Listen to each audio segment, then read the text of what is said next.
listo. Vamos a empezar igual que el día de ayer, ¿sí? Igual si tienen preguntas o dudas, como saben, esto... A ver... Dejar de compartir.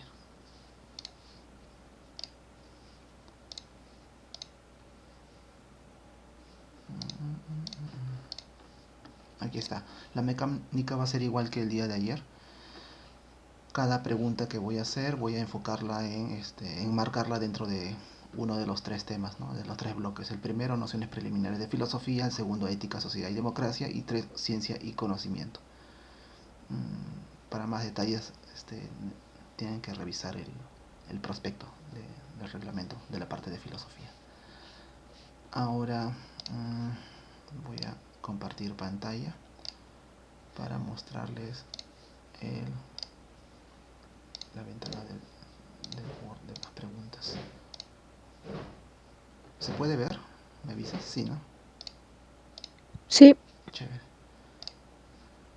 Pregunta 1. Simulacro, área E, Universidad Nacional Mayor de San Marcos, 2023-2.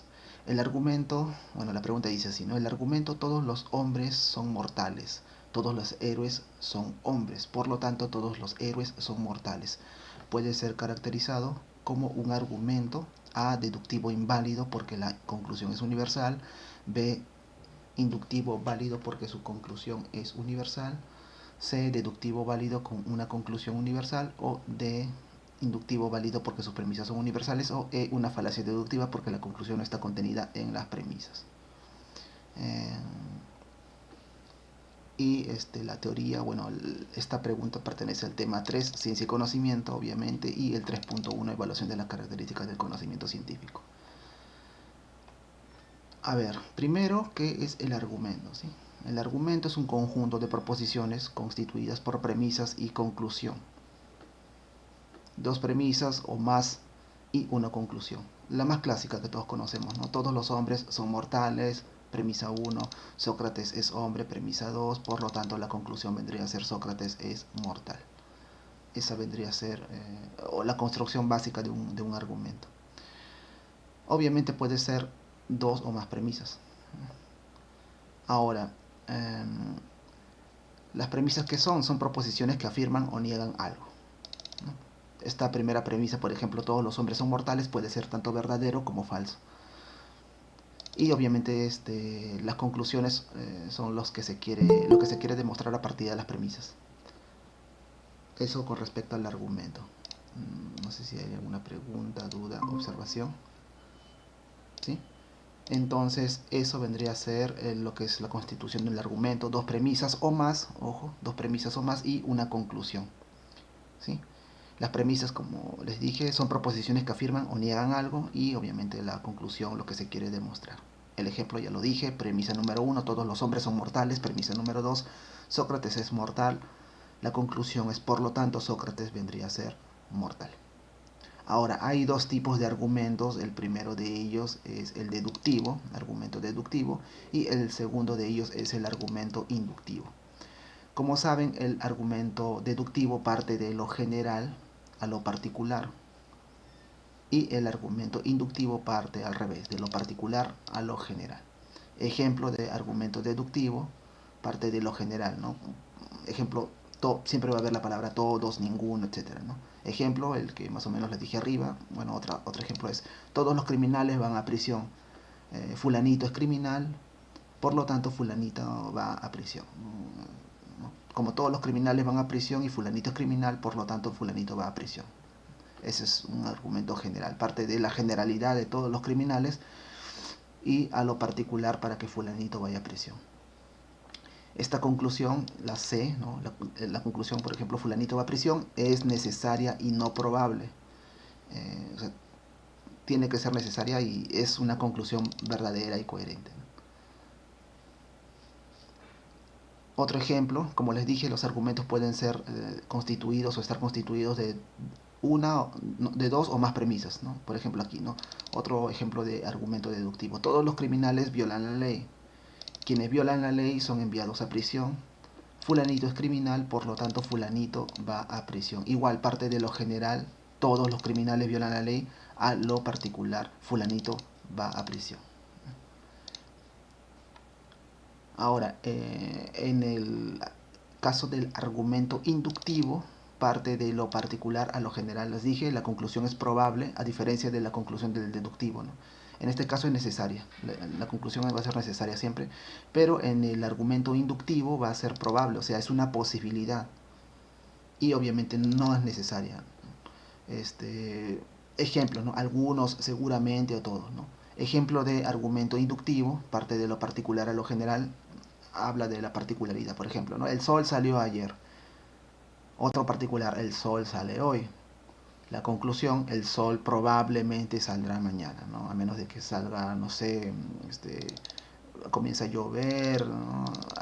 Ocurra algo con respecto al clima, pero eso es una probabilidad, ¿no? Algunas veces o seguramente el sol saldrá mañana, es una posibilidad. El argumento inductivo da una conclusión probable y parte de lo particular a lo general, y el deductivo parte de lo general a lo particular y es una conclusión necesaria, ¿no? Coherente, ¿no? Todo ello. Ahora, dentro de lo que viene a ser el argumento deductivo también está el silogismo. Como les dije, un argumento deductivo es un argumento silogista, es un argumento con dos premisas y una conclusión. Solamente con dos premisas y una conclusión. El argumento deductivo puede tener dos o más premisas. En cambio, el silogismo solamente es un argumento con dos premisas y una conclusión. Por ejemplo, un argumento silogista vendría a ser el primero. Todos los criminales van a prisión, fulanito es criminal, por lo tanto fulanito va a prisión, ¿no? Eso vendría a ser un silogismo. Pero el argumento deductivo, ojo, puede tener dos o más premisas, ¿sí? Dicho todo esto, vamos con la pregunta nuevamente. El argumento, todos los hombres son mortales. Todos los héroes son hombres, por lo tanto todos los héroes son mortales. Puede ser caracterizado como un argumento, ¿no? Creo que está de más mencionarlo, ¿no? Pero quiero ejemplificarlo. Aquí había hecho un esquema, por ejemplo. A ver, un segundo. Voy a dejar de compartir. A ver, Canva, diseño donde se publicó. Aquí. ¿Se puede ver? ¿Me avisan? Sí, Chévere. ¿No? Dice la pregunta. La pregunta dice lo siguiente, ¿no? Todos los hombres son mortales, ¿no? Acá están los hombres, todos estos son hombres, hombrecitos. A ver, acá. ¿No? Acá, este hombre, ¿no? Este hombre de acá. Hombre 1, hombre 2, hombre 3, hombre 4. Todos estos hombres son mortales, ¿no? Todos los hombres entran en la categoría de mortales. ¿Qué más dice? Todos los héroes son hombres. Héroe 1, héroe 2, héroe 3. Todos los héroes son hombres, ¿no? Están dentro de la categoría de hombres. Y luego la conclusión es, por lo tanto, todos los héroes son mortales. Todos estos héroes de aquí, como son hombres y como todos los hombres son mortales al mismo tiempo, el héroe también vendría a ser un mortal, ¿sí? El héroe terminaría siendo un mortal siempre. Parte de lo general a lo particular, ¿no? ¿Y eso qué vendría a ser? Eso vendría a ser un argumento que dije que partía de lo general a lo particular. Deductivo, así es. Deductivo. A ver, un segundo. A ver, acá está. Argumento deductivo. Deductivo válido con una conclusión universal. Por lo tanto, todos los héroes son mortales, ¿no? Conclusión universal. Deductivo inválido no puede ser, inductivo válido tampoco, inductivo no es inductivo, esto es la E, una falacia deductiva, no, bueno, no es una falacia en realidad. ¿Hasta ahí alguna inquietud, duda, pregunta? Deductivo dice por acá, todo claro, chévere, vamos con el siguiente entonces. Esto es el del examen de admisión 2024-2, área D. El examen del área D. Bueno, aquí habla sobre Feyerabend. De acuerdo con Paul Feyerabend, el empirismo lógico contemporáneo debe ser combatido y vencido si se quiere democratizar la ciencia. Dicha teoría se articula en condiciones consideradas como indispensables para que haya ciencia. ¿Cuáles son estas condiciones? La coherencia y la invariancia de significado. Pero ambas condiciones, ambas son condiciones restrictivas que en la práctica científica real son desmentidas y se contradicen en la realidad. Según lo anterior, es posible inferir que la crítica de Feyerabend asume a la uniformidad metodológica y teórica que alienta el empirismo lógico, se funde en una distorsión. B. El ejercicio científico actual mantiene los mismos errores teóricos ya cometidos en el pasado. C. La práctica de la ciencia está completamente descomprometida o de valores sociales como la libertad. Bueno, la C no habla acá sobre las prácticas sociales en realidad, o los valores sociales. Y la D, la idea de coherencia en la ciencia es solo posible siempre y cuando se elimine el empirismo. O la E, el empirismo lógico podría reformularse en una metodología acorde con valores democráticos. Bueno, esta pregunta se enmarca en igual el tema 3, que es ciencia y conocimiento, y el subtema 3.4, reflexión sobre la crítica a la ciencia y la tecnología. Obviamente trata sobre el compadre acá llamado Paul Feyerabend, que es un filósofo del siglo XX, y este señor, este filósofo de la ciencia, propone el anarquismo epistemológico, que como bien saben, tiene esta famosa frase anything goes, todo vale. Y cuando dice todo vale, no es que literalmente diga, ¿no? ¿Qué quiere decir exactamente con anything goes, ¿no? Todo vale, ¿no? Dice o significa que no existe un método universal para la ciencia en realidad. No es que hay un método, el método famoso, método científico. No es que solamente se va a aplicar ese método y ya. No hay en realidad muchas formas de llegar a alcanzar la verificabilidad de una investigación. Bueno, él también menciona, los grandes avances científicos no siguieron muchas veces un solo método. Y él menciona, ¿no? Imponer una sola metodología, como lo hacen, ¿no?, ciertas personas que consideran que la ciencia es solamente exacta, es anticientífico, en realidad.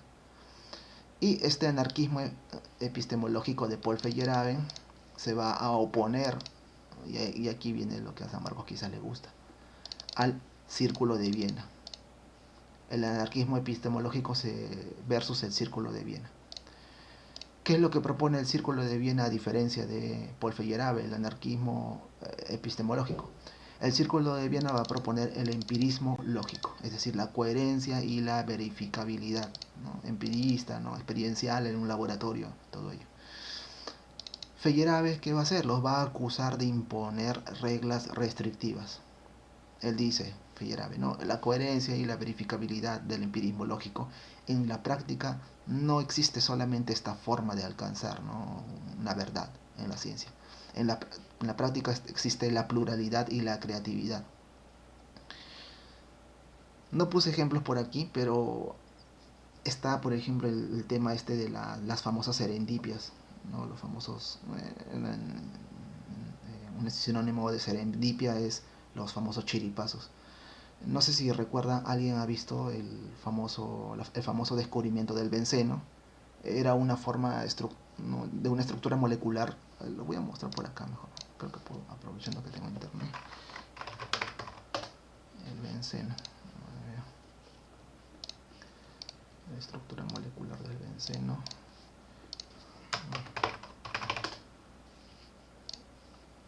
Y aquí. A ver, creo que puedo mejor de compartir esta pantalla. El benceno, la serpiente. Aquí. A ver, acá. Esto de acá que ven acá es la estructura molecular de un benceno, ¿no? Carbonos e hidrógenos. Pero en la época de su descubrimiento no se sabía cómo organizarlo en forma de una molécula. O sea, querían buscar crear una estructura molecular que contenga 6 átomos de carbono con sus respectivos hidrógenos, ¿no?, con 6 átomos de hidrógenos. No sabían. Pero apareció un señor llamado Kekulé, que él, mediante un sueño, literalmente, él soñó que una serpiente se comía su propia cola.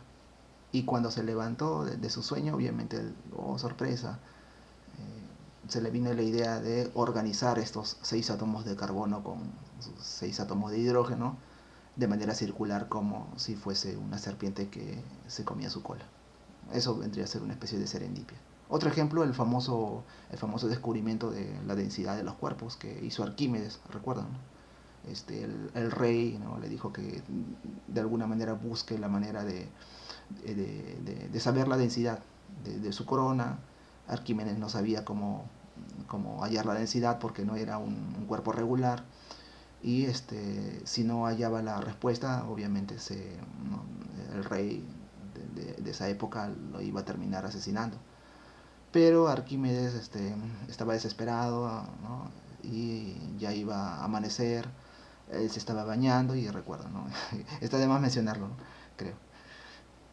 Pero eso vendría a ser un ejemplo de lo que propuso en su momento quizás el señor Feyerabend, las famosas serendipias.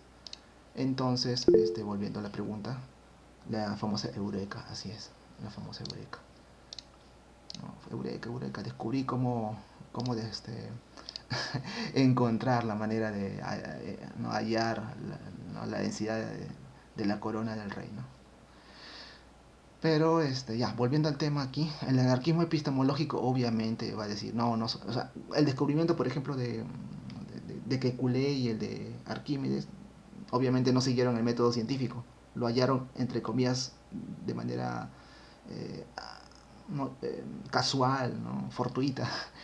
No hay un solo método, en tanto que sirva, es válido, ¿no? Por eso el famoso todo vale para el anarquismo epistemológico. No hay un solo método, ¿no? Feyerabend acusa en realidad al Círculo de Viena de imponer reglas restrictivas, y él va a decir que en la práctica no existe un solo método rígido. En la práctica existe la pluralidad y también la creatividad, ¿no?, al momento de querer investigar en cualquier campo del saber científico. Entonces Feyerabend va a hacer una crítica a la coherencia, ojo ahí, a la coherencia lógica y verificación empírica que propone o propuso en su momento el Círculo de Viena. Ambas distorsionan, ¿no?, tanto la lógica y la verificabilidad, ¿no?, empírica, distorsionan la forma de hacer ciencia, la distorsionan, está mal para Feyerabend, no vale. No hay un solo método, hay varios en realidad, hay una pluralidad y hay una creatividad en cuanto a los avances, ¿no?, que se quieren alcanzar. Dicho sea de paso, el Círculo de Viena es irónico que ellos, muchos de ellos eran matemáticos, físicos, ¿no? Maurice Schlick estaba ahí en la cúspide de ellos, pero ellos tienen como influencia directa y también indirecta a Wittgenstein, y todos recordamos a Ludwig Wittgenstein, que el último Wittgenstein propuso los juegos del lenguaje, la moral, las metáforas, todo ello. De manera irónica, Wittgenstein, el primer Wittgenstein es el que termina influenciando al Círculo de Viena. El Wittgenstein más metodológico, ¿no?, que amaba las proposiciones, ¿no?, y todo ello, pero el segundo Wittgenstein de alguna manera termina por ser contraria a la posición del Círculo de Viena. Dicho todo esto, volvamos a la pregunta. De acuerdo con Paul Feyerabend, el empirismo lógico contemporáneo, obviamente el contemporáneo que proviene del Círculo de Viena en su época, debe ser combatido y vencido. Si se quiere democratizar la ciencia, si se busca que la ciencia esté al alcance de todo el mundo, tenemos que, dice, combatir el empirismo lógico contemporáneo y vencerlo también. Luego, dicha teoría se articula, ¿no?, la teoría del empirismo lógico, dicha teoría se articula en condiciones consideradas como indispensables para que haya ciencia, ¿no? ¿Y cuáles son esas condiciones que propone el empirismo lógico contemporáneo, que proviene del Círculo de Viena, obviamente? La coherencia y la invariancia de significado. Sin embargo, ambas condiciones, tanto la coherencia y la invariancia, son condiciones restrictivas que en la práctica científica real, como dice Feyerabend, son desmentidas y se contradicen. Sí, ahora está más claro, parece. Según lo anterior, es posible inferir que la crítica de Feyerabend asume que la crítica de Feyerabend, ¿no? ¿Qué es lo que critica del Círculo de Viena? Recuerda, ¿no? Asume que la uniformidad metodológica y teórica que alienta el empirismo lógico, ¿no? La uniformidad metodológica, ¿no? O sea, una sola uniformidad, una sola teoría, una sola forma de hacer ciencia. Y la uniformidad metodológica y teórica que alienta el empirismo lógico, obviamente el empirismo que proviene del Círculo de Viena, se funda en una distorsión. En una distorsión. Está mal, ¿no? La crítica de Feyerabend dice que esta unidad, ¿no? Esta única forma metodológica y teórica de hacer ciencia, ¿no? Que promueve el empirismo lógico, está mal, está distorsionada. Y lo dice aquí, pues, ¿no? Dicha teoría, ¿no? Del empirismo lógico se articula en condiciones de la coherencia y la invariancia de significado. Pero ambas condiciones, dice Feyerabend, son condiciones restrictivas que en la práctica científica real son desmentidas y se contradicen. No está mal, ¿no? Entran en una distorsión, no sirve. Podría ser, por ejemplo, ¿no? La A entonces. No podría ser, es la A. ¿Por qué no puede ser la B? El ejercicio científico actual mantiene los mismos errores teóricos ya cometidos en el pasado. El ejercicio científico actual mantiene... No, de hecho, el ejercicio científico actual tiene que combatir, como dice acá, y vencer el empirismo metodológico, según Feyerabend. La B por eso no puede ser. Dice que mantiene los mismos errores teóricos ya cometidos. No. Para Feyerabend tiene que combatirse. En eso consiste la crítica de Feyerabend. ¿Qué más? Dice la C, la práctica de la ciencia está completamente descomprometida de valores sociales como la libertad. Bueno, no tiene nada que ver el tema de la libertad y los valores sociales, ¿no? Para Feyerabend eso no es crucial en realidad. Solamente quiero combatir la forma, ¿no? El método que utilizan, ¿no? El empirismo lógico. La D, la idea de la coherencia en la ciencia, dice, es solo posible siempre y cuando se elimine el empirismo. No, según Feyerabend, no. La idea de la coherencia en la ciencia, de hecho, él combate la coherencia. No tiene nada que ver. La idea de la coherencia en la ciencia es solo posible. No tiene que ser posible en realidad. La coherencia, recuerden, ¿no? Y la invariancia es lo que va a combatir, ¿no? Y la de el empirismo lógico podría reformularse en una metodología acorde con valores democráticos. No, no, al contrario, el empirismo lógico va en contra, ¿no? de la democratización de la ciencia. Recuerden, ¿no? Acá lo dice. De acuerdo con Feyerabend, el empirismo lógico debe ser combatido y vencido si se quiere democratizar la ciencia.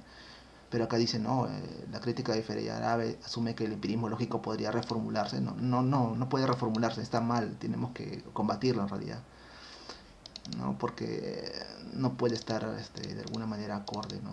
Nunca va a estar acorde con los valores democráticos, este empirismo lógico. Por lo tanto, la respuesta es ¿no? La crítica de Feyerabend asume que la uniformidad metodológica y teórica que alienta el empirismo lógico se funda en una distorsión que es la coherencia y la invariancia, ¿no? Una unidad. Hasta ahí alguna inquietud. So what exactly did that mean? Anything goes, ¿no? ¿Alguna inquietud? ¿Dudas? ¿Preguntas? Por acá nos preguntan algo. Jajaja, dice por acá. Chévere, chévere. Vamos con el siguiente. Ninguna pregunta, duda, observación.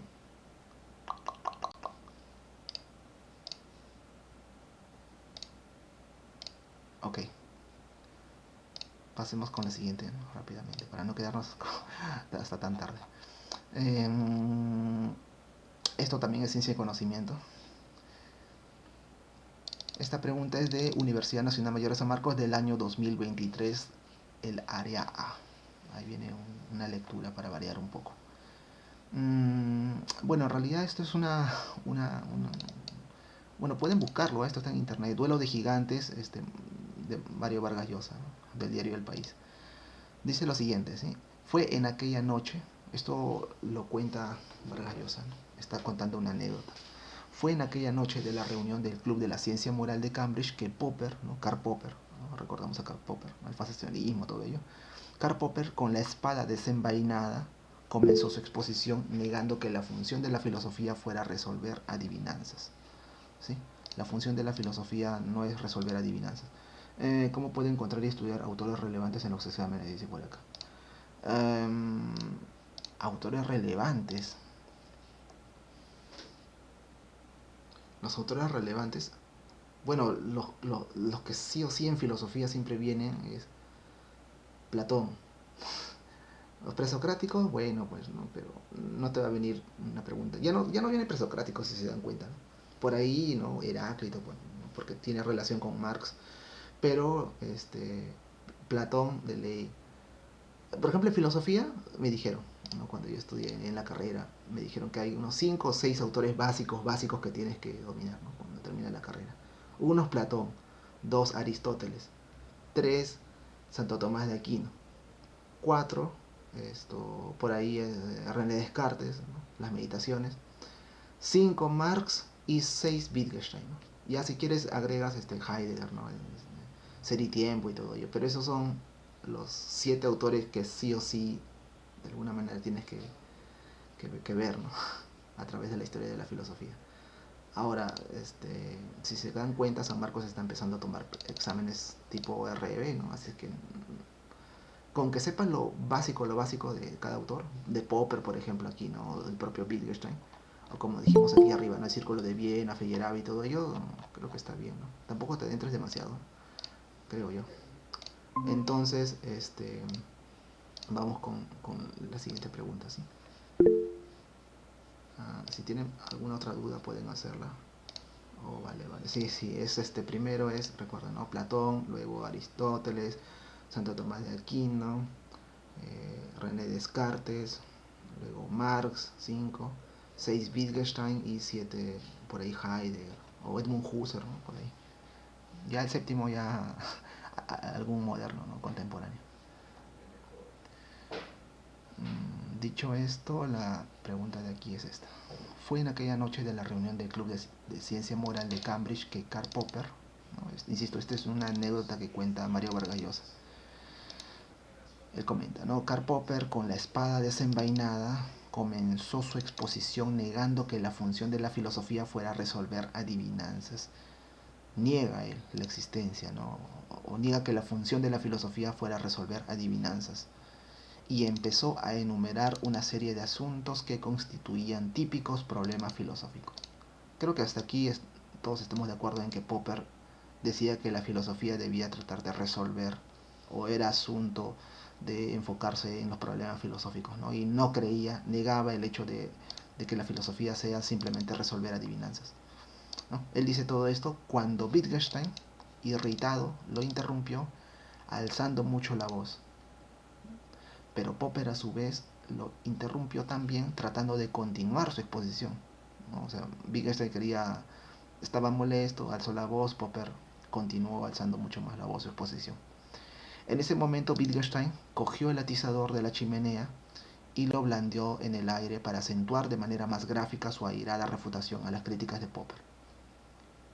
Bertrand Russell intervino con una frase perentoria, decisiva, una frase paternalista quizás, ¿no? Le dijo, Wittgenstein, suelte usted inmediatamente ese atizador.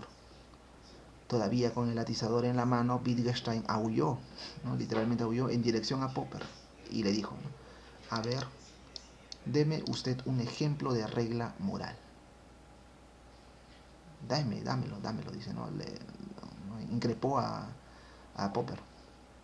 A lo que Popper respondió, no se debe amenazar con un atizador a los conferenciantes. Se escucharon algunas risas, pero Wittgenstein, verde de ira, molesto, ¿no? Iracundo, arrojó el atizador contra las brasas de la chimenea y salió de la habitación dando un portazo. No se molestó y lo dejó con la palabra en la boca. Adaptación de Vargas y Vargas Llosa, Duelo de Gigantes en el diario El País, ¿no? Insisto, esto lo encuentran en internet, ¿no? Entonces, de acuerdo con el pasaje, el debate entre Popper y Wittgenstein provocó que este último, quien no aceptaba que hubiera problemas filosóficos legítimos, ¿no? Recuerda, ¿no? Wittgenstein decía que, recuerda, ¿no? ¿Qué es lo que propone para la filosofía de Wittgenstein? Actividad esclarecedora del lenguaje. Pero para Popper no tiene nada que ver con esclarecer, no, el lenguaje, los juegos lógicos del lenguaje, no tiene nada que ver, ¿no? Popper decía de manera un poco, ¿no? Desdeñando, ¿no? La filosofía de Wittgenstein. Decía, ¿no? La filosofía comenzó su exposición negando que la única función de la filosofía, que la función de la filosofía fuera resolver adivinanzas, no era eso, ¿no? Por eso dice acá, de acuerdo con el pasaje, el debate entre Popper y Wittgenstein provocó que este último, que Wittgenstein, quien no aceptaba que hubiera problemas filosóficos legítimos, por un lado Popper decía que la filosofía debería enfocarse en los problemas filosóficos, ¿no? Como dice aquí, los típicos problemas filosóficos. Pero Wittgenstein no, decía que era una actividad esclarecedora del lenguaje, los juegos del lenguaje, todo ello, ¿no? Popper no estaba de acuerdo con Wittgenstein, Wittgenstein no estaba de acuerdo con Popper. Para Wittgenstein era un juego de lenguaje, actividad esclarecedora del lenguaje, pero para Popper no. Es problemas, enfocar en los problemas serios de la filosofía, ¿no? Y Popper desdeñaba los juegos del lenguaje y obviamente Wittgenstein desdeñaba el hecho de que la filosofía sea solamente enfocarse en problemas filosóficos, ¿no? Wittgenstein, ¿no? Quien no aceptaba que hubiera problemas filosóficos, como dice acá, legítimos, actuara por un razonamiento incorrecto conocido como, ¿no? ¿Cuál es el razonamiento incorrecto que utilizó Wittgenstein? A, la falacia de quedarse pegado. B, argumento por analogía. C, una mentira al pueblo. D, apelación a la autoridad. O E, error categorial. ¿No? Y obviamente esto está enmarcado dentro de las famosas falacias, ¿no? Tema 3, ciencia y conocimiento. 3.1, evaluación de las características del método científico, en este caso. ¿Qué es una falacia? Bueno, las falacias clásicas que todos conocemos, y está creo que de más mencionarlo. Ad hominem, ad populum, ad verecundiam, etcétera, etcétera, ¿no? Es un razonamiento inválido que se hace pasar como si fuese correcto. Un razonamiento inválido que parece o se hace pasar como correcto. Usualmente es utilizado con la intención de persuadir, ¿no? Lo utilizan los abogados, lo utilizan las personas que hacen su discurso motivacional, todo ello, ¿no? Eso con respecto a las falacias clásicas. Ahora, hay otro grupo que también tiene que ver con el uso correcto del lenguaje, pero en realidad se les denomina errores lógicos semánticos. Como saben, la semántica estudia el significado de las palabras, ¿no? Y son errores lógicos semánticos porque son los malos, se enfoca en los malos usos del lenguaje y sus significados en realidad. Y generan confusión lingüística. Y hay tres tipos: el famoso equívoco, la anfibiología y el error categorial. El equívoco creo que es el más fácil, ¿no? Usa la misma palabra en dos sentidos distintos. Una palabra misma y dos sentidos distintos, ¿no? Ejemplo, el banco está lleno de dinero. El banco, ¿no? Como institución, ¿no? Donde uno saca su cuenta de ahorros. El banco está lleno de dinero. Y también me senté en el banco. Literalmente, misma palabra, pero diferentes sentidos. Otro ejemplo, el ratón se come su queso, ¿no? O come un queso. Y también el ratón se malogró.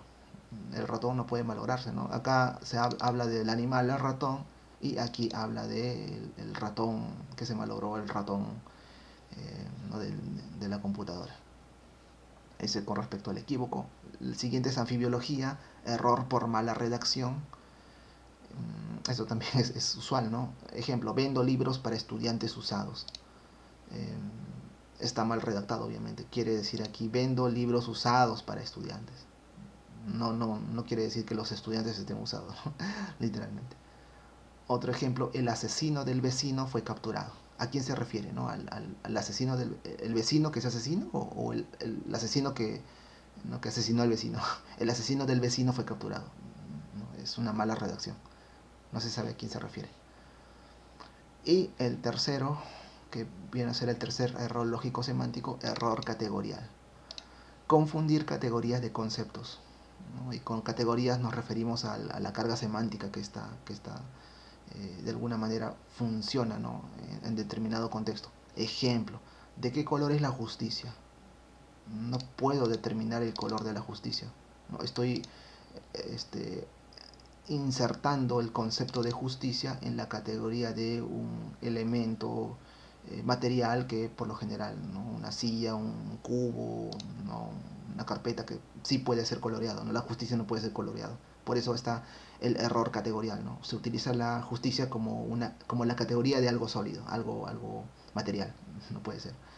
También, ¿no? ¿Cuánto mide la esperanza? ¿No? La esperanza no se puede medir en realidad, ¿no? Estoy teniendo un error categorial porque la esperanza no puede ser medida, ¿no?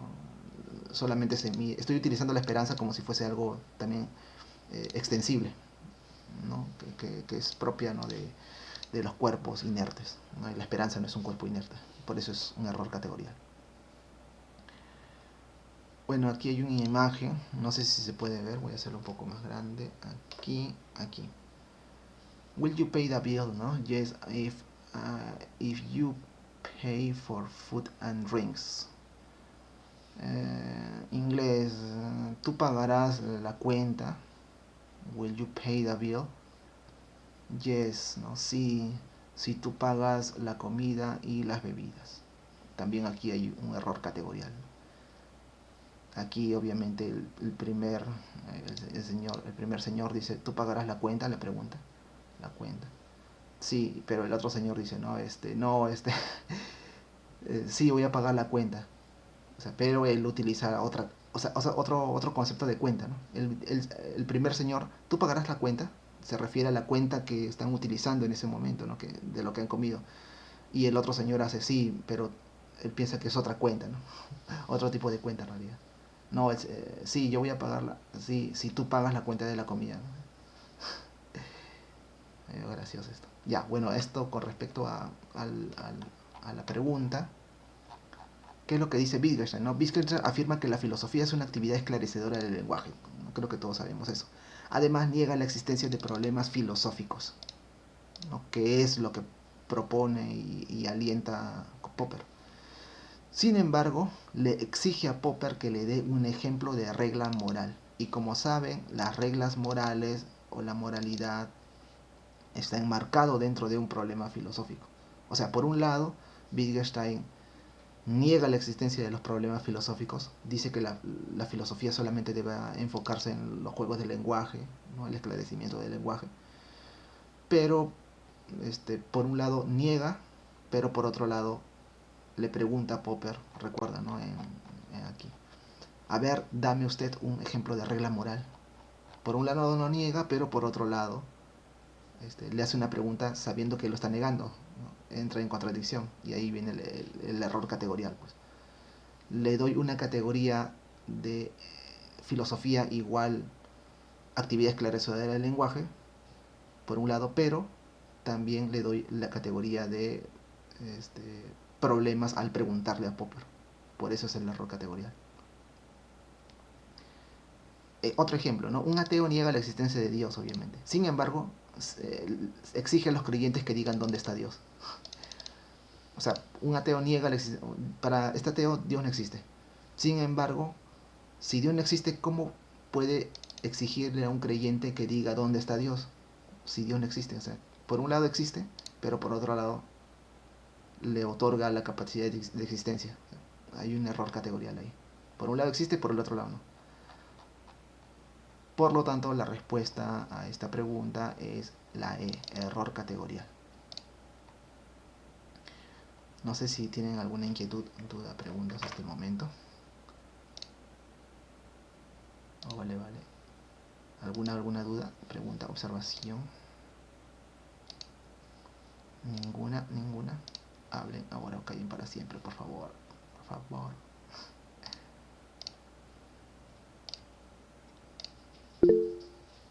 Por ahora todo correcto. Chévere. Entonces, pasemos. Ya, igual esto se los voy a pasar luego, ¿no? Este PDF. Ya, el último. Esta es la pregunta del área E, Universidad Nacional Mayor de San Marcos 2025-2. Simulacro. Bueno, también parte de un pequeño texto. Dice lo siguiente. 3 amigos se reúnen para tomar un café y para discutir acerca del ser humano. Ojo, ¿no? Los 3 amigos van a tomar un café y van a discutir acerca de la naturaleza del ser humano y la sociedad contemporánea. Obviamente, el ser humano y la sociedad contemporánea. Y cada uno presenta sus premisas básicas. Primero, son 3 amigos, ¿no? Para Hugo, el hombre está completamente determinado por las condiciones fundamentales de la sociedad en la que vive. El hombre es determinado por las condiciones fundamentales, ¿no? La sociedad. Eso es para Hugo. Luego, Paco, por su parte, plantea que sí hay un determinismo que opere sobre el hombre es uno de naturaleza biológica, genética, ojo, genética, biológica, anterior a cualquier condicionamiento social. Y Luis finalmente prefiere pensar en el hombre como un ser autodeterminado o que en todo caso está obligado a hacerlo ante la ausencia de cualquier fijación o encauzamiento de su ser previo o exógeno, ¿no? que es fuera de él. Entonces, considerando las corrientes contemporáneas de pensamiento, cabe inferir que cada uno de los amigos está influenciado respectivamente por, y aquí te da las 5 alternativas: empirismo, biologismo y espiritualismo; la A; la B, el estructuralismo, el personalismo y el vitalismo; la C, el marxismo, el positivismo y el pragmatismo; la D, la analítica, la fenomenología y la metafilosofía; o la E, el historicismo, el evolucionismo y el existencialismo. A ver, en cuanto a esta pregunta, está enmarcado dentro del tema 2, la ética, sociedad y democracia, y el apartado 2.1, naturaleza humana y construcción de la subjetividad. Entonces, vamos con esto. A ver. Corrientes filosóficas y su visión del ser humano. Hay varias corrientes filosóficas en realidad. He enumerado las que son ¿no? Las que aparecen ahí en las alternativas, las más importantes. La primera de ellas, la corriente filosófica. ¿Y cuál es la visión del ser humano de cada corriente filosófica? Primero, el historicismo. Mira al ser humano, no, el ser humano es comprendido, ¿no? O lo mira a través de su historia y su contexto. Filósofo que habla sobre ello, Wilhelm Dilthey. ¿No? El ser humano a partir de la historia, obviamente, ¿no? Historicismo, la historia y su contexto. Luego está la corriente filosófica del evolucionismo. El ser humano es producto de la evolución biológica. ¿No? La evolución biológica. Y bueno, el representante, como saben, Charles Darwin. La tercera corriente, existencialismo. El ser humano es libre, autodeterminado, ¿no? Se determina a sí mismo, sin esencia previa. Y el que propone esto es Jean-Paul Sartre. Autodeterminado, libre, sin esencia previa. La existencia precede a la esencia, como saben. Marxismo. El ser humano está determinado por las condiciones sociales y económicas. ¿No? Siempre la economía y la sociedad, que es la base de Carlos Marx. Luego el vitalismo. El ser humano es impulsado por una fuerza vital. Elan vital, mencionaba. ¿Quién lo menciona? Este filósofo Henry Bergson. ¿Sí? Luego el pragmatismo, que propone el ser humano, ¿no? El valor de las ideas del ser humano dependen de su utilidad práctica, ¿no? Pragmatismo, practicidad, obviamente. ¿Quién lo propone? Un filósofo norteamericano llamado William James. Dicho todo esto, ¿cuál creen que es la respuesta? ¿No? Primero, para Hugo el hombre está completamente determinado por las condiciones fundamentales de la sociedad en la que vive, ¿no? Las condiciones fundamentales de la sociedad. Condiciones fundamentales de la sociedad, ¿no? Obviamente las condiciones fundamentales de la sociedad se enmarcan en la historia, ¿no? La historia en sociedad. La sociedad está enmarcada dentro de la historia. Luego, eso es Hugo. Paco, por su parte, plantea que si hay un determinismo que opere sobre el hombre, es uno de naturaleza biológica genética, anterior a cualquier condicionamiento social. Biológica genética, evolucionismo. Finalmente, Luis prefiere pensar en el hombre como un ser autodeterminado y que en todo caso está obligado a hacerlo, ¿no? a ser independiente y por lo tanto libre, ¿no? Hacerlo ante la ausencia de cualquier fijación o encauzamiento de su ser previo o que es fuera de él, ¿no? Exógeno. Autodeterminación, ¿recuerda? La autodeterminación, ¿dónde está? Aquí, ¿no? El ser humano es libre, autodeterminado, sin esencia previa. Jean-Paul Sartre. Por lo tanto, la respuesta es la E.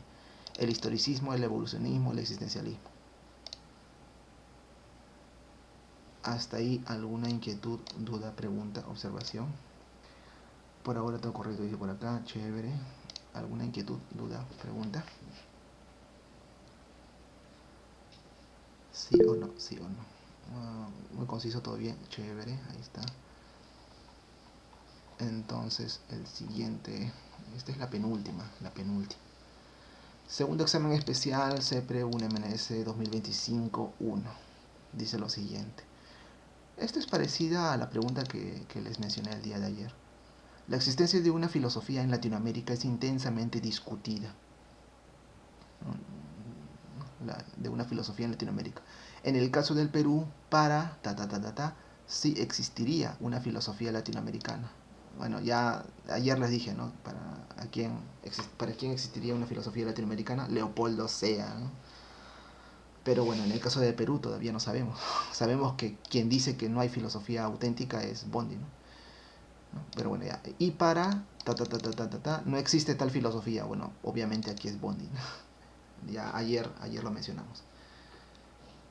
Las alternativas, creo que está de más mencionar que es la E, ¿no?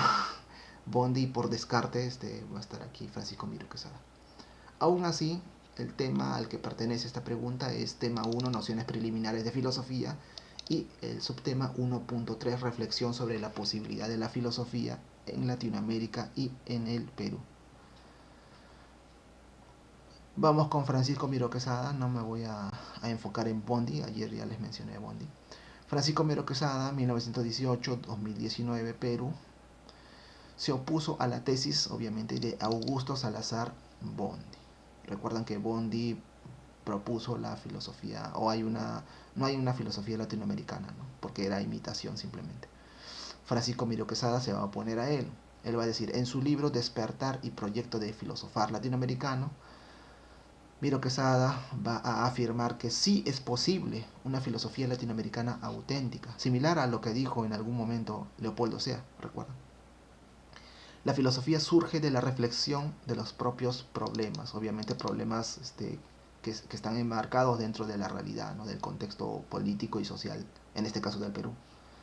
¿No? Porque la filosofía se enfoca en los problemas del país, obviamente es una filosofía latinoamericana. O sea, Francisco Miro Quesada estaría de alguna manera dentro del bando de Leopoldo Sea y se opondría, ¿no? o se opuso, mejor dicho, a Augusto Salazar Bondi. Sin embargo, aquí les paso como dato.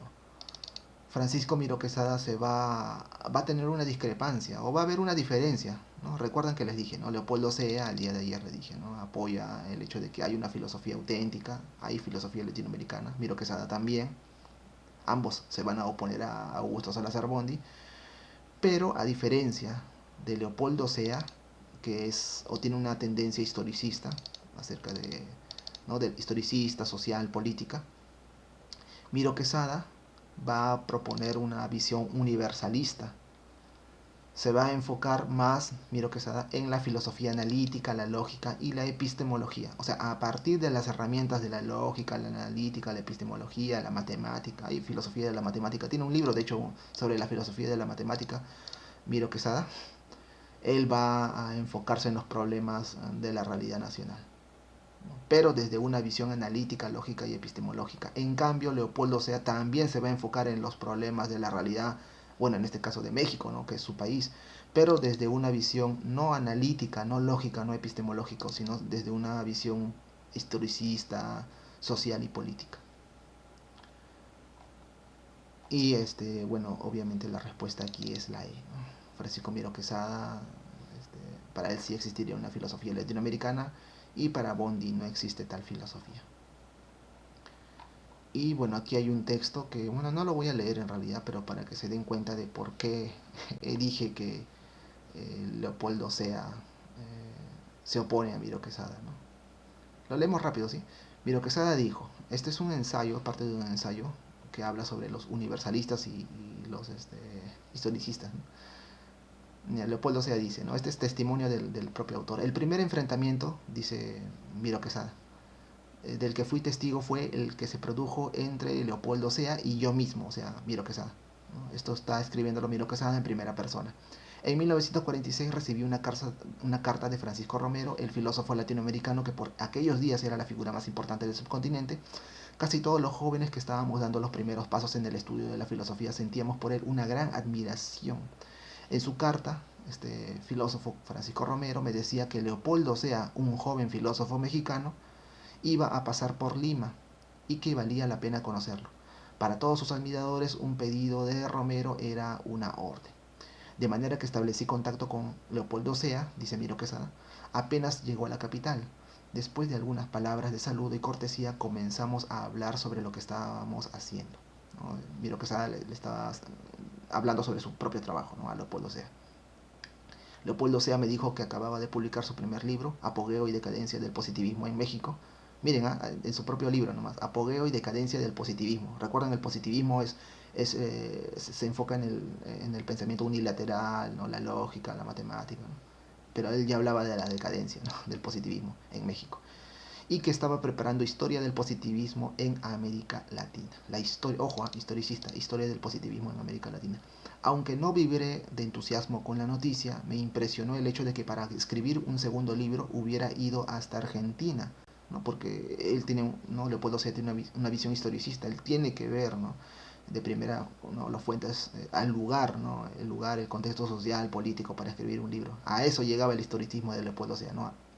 Para escribir un libro sobre Argentina, ir hasta Argentina, para obtener datos de primera mano. Y que su viaje al Perú era también para obtener información en los textos de los filósofos, ideólogos y políticos peruanos, ¿no? Un historicista, ¿no?, empírico. Luego, mira, Leopoldo Sea, ¿no?, Miro Quesada dice, cuando me preguntó qué es lo que estaba haciendo, le dije que acababa de terminar de escribir un libro de lógica matemática de próxima publicación. De hecho lo publicó, ¿no? Él tiene, Miro Quesada, Francisco Miro Quesada tiene un libro sobre la lógica matemática, la filosofía de la lógica de la matemática, de próxima publicación. Estaba convencido de que la noticia le iba a parecer interesante, dice Miro Quesada. Pero su respuesta me dejó perplejo. Escribir, me dijo que escribir sobre ese tipo de cosas era perder el tiempo. Leopoldo Sea dijo, lo que debes hacer, continuó, es escribir sobre la historia de la lógica en el Perú. ¿Qué le responde Miro Quesada a Leopoldo Sea? Lean el ensayo, ¿no? Pero ahí le dejo como curiosidad. Bueno, está más que claro que entonces Leopoldo Sea tiene una visión historicista, no social, política, y Miro Quesada universalista, ¿no?, que se enfoca más en la analítica, la lógica y la epistemología. ¿Hasta ahí alguna pregunta, duda, observación con esta penúltima entrevista? Bueno, entrevista que diga, pregunta. ¿Qué diferencia hay entre el determinismo y el libre albedrío? Dice por acá. El determinismo y el libre albedrío. ¿Te refieres a la pregunta anterior? Aquí. ¿A cuál? ¿A esto te refieres? Sí, ok. El determinismo y el libre albedrío. Bueno, la determinación está enfocada en el libre albedrío, para comenzar, desde el punto de vista, ¿no?, de la filosofía de la religión y, la teología. El libre albedrío, tú eres libre en tanto que una figura divina te da esa libertad, ¿no?, pero libre siguiendo reglas. El determinismo te va a decir de que no eres libre en realidad, porque tienes reglas. Estás determinado según el contexto, bueno, en este caso ¿no?, de la teología. Tienes que seguir las normas de la Biblia y todo ello, ¿no? O sea, en resumen, el libre albedrío te da una libertad, pero en la que tienes que respetar ciertas leyes, ¿no?, de Dios. Y el determinismo te dice que no hay libertad, que tú eres, de alguna manera, eres lo que eres, en este caso libre, según el contexto en el que te desarrollas. Bueno, en este caso, si hablamos de libertad o de libre albedrío, el determinismo te dice que tú estás determinado según las normas o las leyes que tienes que seguir de Dios, ¿no? ¿No? Del Dios judeocristiano. Esa es la diferencia. No sé si hay alguna duda, pregunta, observación. El existencialismo, por ejemplo, él dice que no tú tienes una libertad plena, literalmente. El existencialismo. ¿Hay alguna inquietud ahí? ¿Por qué? Porque, como dice Sartre, ¿no?, en el existencialismo, a la autodeterminación implica, ¿no?, eres el ser humano está condenado a ser libre, literalmente. Está condenado, es una condena. Ya, chévere, gracias a Dios. Entonces, la última pregunta, bueno, ya es un poco más concerniente a la democracia, ética y sociedad, ¿no? La última pregunta. Cuarto examen CEPRE Universidad Nacional Mayor de San Marcos 2024-2. Sobre el tema del feminismo, te pregunta. Esto también está viniendo. Esto estética, filosofía analítica, por ahí, ¿no? Y filosofía peruana latinoamericana. Ya. La pregunta dice, sobre el tema del feminismo, identifique la alternativa que contiene las afirmaciones correctas, ¿no? ¿Qué es correcto con respecto al feminismo? De lo que se dice aquí. 1. John Stuart Mill se opone a la existencia de distinciones naturales entre mujeres y varones. 2. Sus planteamientos defienden la idea de una sociedad, ¿no? Del feminismo. Sus planteamientos del feminismo defienden la idea de una sociedad sin clases sociales y la dictadura del proletariado. Bueno, al ojo no es esto, ¿no? La dictadura del proletariado y las clases sociales, eso lo propone el marxismo. El 3, ¿no? Con respecto al feminismo. El término feminismo fue acuñado por el francés Charles Fourier para reclamar igualdad entre ambos sexos, ¿no? Y el número 4, dentro del feminismo hay aristas extremas que asumen que la opresión de la mujer es el paradigma de toda opresión, ¿no? Cuando se refiere al paradigma dice literalmente, ¿no? Es el paradigma, o sea, porque hay opresión en el mundo, porque hay opresión en la mujer. Si se acaba la opresión de la mujer, obviamente todos seremos libres. Ese es lo que propone, ¿no? Aquí el feminismo en esta arista extrema. Bueno, ¿cuáles son las afirmaciones correctas, no? 1, 2, 3 o 4. ¿Cuál creen? En este caso, esta pregunta está enmarcada en el tema 2, ética, sociedad y democracia, y el subtema 2.5, que se refiere a la reflexión sobre la tolerancia, el pluralismo, los valores democráticos y el feminismo en el mundo contemporáneo. Es lo que dice este subtema, ¿no? 2.5. A ver. John Stuart Mill, como saben, es el padre del liberalismo filosófico. Y él va a hablar también del feminismo, él va a tener una postura liberal acerca del feminismo. Pero antes de hablar de John Stuart Mill hay que hablar sobre qué es el feminismo, ¿no? En realidad el feminismo es una corriente obviamente que fue acuñada por, como decían en las alternativas, Charles Fourier, un socialista utópico francés del siglo XIX. ¿Y qué es lo que busca el feminismo? En realidad hasta el día de hoy, reclamar la igualdad entre ambos sexos. Hay varios tipos de feminismos, como les dije, el liberal, el radical, el marxista, etc. Sin embargo, todos estos feminismos coinciden en cuestionar la subordinación histórica de las mujeres. ¿Por qué las mujeres eran oprimidas? Todos los feminismos o las corrientes feministas tienen esta misma premisa. Dicho esto, John Stuart Mill va a proponer el feminismo liberal en su libro El sometimiento de las mujeres, publicado en 1869, el libro que ven aquí en imagen.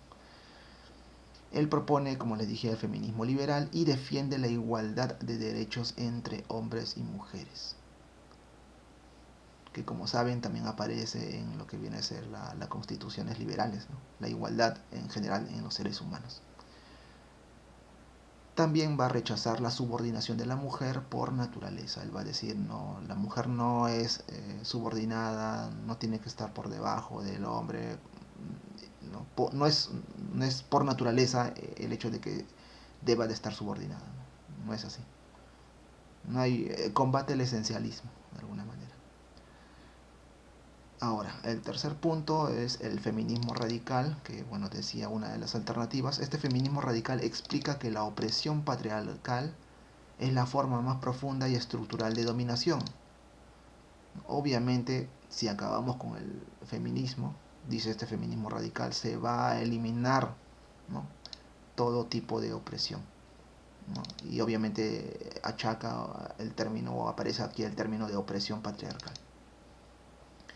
La opresión de la mujer es el paradigma de todo tipo de opresión. Acabamos con la opresión de la mujer, que proviene del patriarcado, y obviamente continuamos, ¿no? O podremos liberarnos, ¿no?, de todo en realidad, ¿no? Tanto las mujeres, los niños y los seres humanos en general.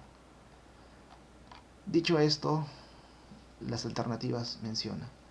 1. John Stuart Mill se opone a la existencia de distinciones naturales entre hombres y varones, mujeres y varones. Claro, verdura. 1.